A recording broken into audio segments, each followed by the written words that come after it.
ನೀನು? ಏ ಈಗ ಎಲ್ಲಿದ್ಯಾ ಮಿಲ್ಲರ್ ರೋಡಲ್ಲಿ? ಎಲ್ಲಿದ್ಯಾ ಮಿಲ್ಲರ್ ರೋಡಲ್ಲಿ ನೀನು?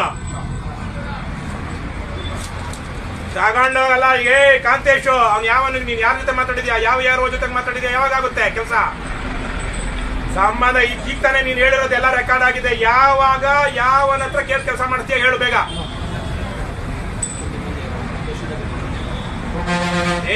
ನೀನ್ ಅಲ್ಲ ಕಾಂತೇಶು, ನೀನು ಕಟ್ ಮಾಡ್ಬೇಡ, ಹೇಳೋದು ಕೇಳಿಸ್ಕೊ. ಯಾರ ಜೊತೆ ಮಾತಾಡಿ ಯಾವಾಗ ಕೆಲಸ ಮಾಡ್ಕೊಡ್ತೀಯ?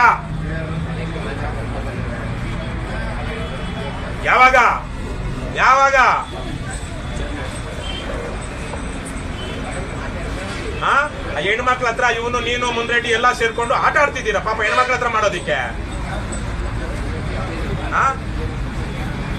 ಅವನ್ ಯಾರು ಇವನು ಮುಂದ್ರೆಡ್ಡಿ? ಎಲ್ಲಿರ್ತಾನೆ ಇವನು? ಇವನ್ನ ಬ್ರೋಕರ್ ಆಗಿ ಇಟ್ಕೊಂಡಿದ್ಯಾ ನೀನು? 10 ಜನಕ್ಕೆ ಮಾಡ್ಸಿದ್ರು. ಸಾಹೇಬ್ರಂದ್ರೆ ಯಾರ್ರಿ? ಮುಖ್ಯಮಂತ್ರಿನ? ಅವ್ನ್ ಕಮಿಷನರ್ ಅಂತ ಹೇಳ್ಬೇಕು. ನೀವು ಸಾಹೇಬ್ರು ಕೇಳ್ಬೇಕಾದ್ರೆ ಯಾವನ್ ಸಾಹೇಬ? ನಿಮ್ಮ ಮೇಲೆ ಇನ್ನೊಬ್ಬ ಇರ್ತಾನೆ, ಅವನ ಮೇಲೆ ಜಾಯಿಂಟ್ ಕಮಿಷನರ್ ಇರ್ತಾನೆ, ಜಾಯಿಂಟ್ ಕಮಿಷನರ್ ಇರ್ತಾನೆ. ನೀವ್ ಹೆಂಗ ಸಾಹೇಬ್ ಅಂದ್ಬಿಟ್ರೆ ನಾವ್ ಸಾಹೇಬ್ ಅಂತ ನಿಮ್ ಸಾಹೇಬ್ ನೋಡ್ಕೊಂಡು ಹೋಗಕ್ಕಾಗತ್ತ? ಕ್ಲೀನ್ ಆಗಿ ಕೇಳಿಸ್ಕೊಳ್ಳಿ.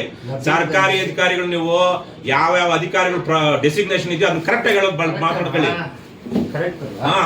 ಈಗ ಸಾಹೇಬ್ರು ಕೇಳ್ಬೇಕಾದ್ರೆ ನಾವೇನ್ ಸಾಹೇಬ್ರಿಗೆ ಕೇಳ್ರಪ್ಪ ಸಾಹೇಬ್ರನ್ನ ಎಲ್ಲಿ ಕೇಳ್ಕೊಂಡು ಹೋಗೋದು? ನೀವು ಹೇಳ್ಬೇಕು ಇದು ಪ್ರೊಸೀಜರ್ ಹೀಗಿದೆ, ನೆಕ್ಸ್ಟ್ ಇಂಥ ಆಫೀಸರ್ ಹತ್ರ ಹೋಗ್ಬೇಕು ನೀವು ಅಂತ ಕ್ಲೀನ್ ಆಗಿ ಅವ್ನ ಆಫೀಸರ್ ಹೆಸರು ವಿಳಾಸ ಎರಡೂ ಕೊಡ್ಬೇಕು. ಈಗ ತಾನೇ ಕಮಿಷನರ್ ಇದ್ರಲ್ಲ, ಜೆಸಿಗೂ ಕಮಿಷನರ್ ವ್ಯತ್ಯಾಸ ಇಲ್ವಾ? JCR ಈಗ ಯಾರ ಹತ್ರ ಹೋಗ್ಬೇಕು? JCR. ನೀವು ಕಮಿಷನರ್ ಅಂದ್ರೆ ಯಾರು? ಈಗ ಯಾರು? ಮನೀಶ್ ಮೌದ್ಗಿಲ್. ಅವ್ರ ಹತ್ರನೇ ಹೋಗ್ಬೇಕು. ಕ್ಲಾರಿಫಿಕೇಶನ್ ಬೇಕಾಗಿಲ್ಲ. ಈಗ ಅವ್ರ ಖಾತಾ ಆಗ್ಬೇಕಾದ್ರೆ ಪ್ರೊಸೀಜರ್ ಏನಿದೆ ಅದನ್ನ ಹೇಳಿ. ನಾ ಬೇಕಾದ್ರೆ ಮನೀಶ್ ಮೌದ್ಗಿಲ್ ಫೋನ್ ಮಾಡಿ ಕೇಳ್ತೀನಿ ಈಗ.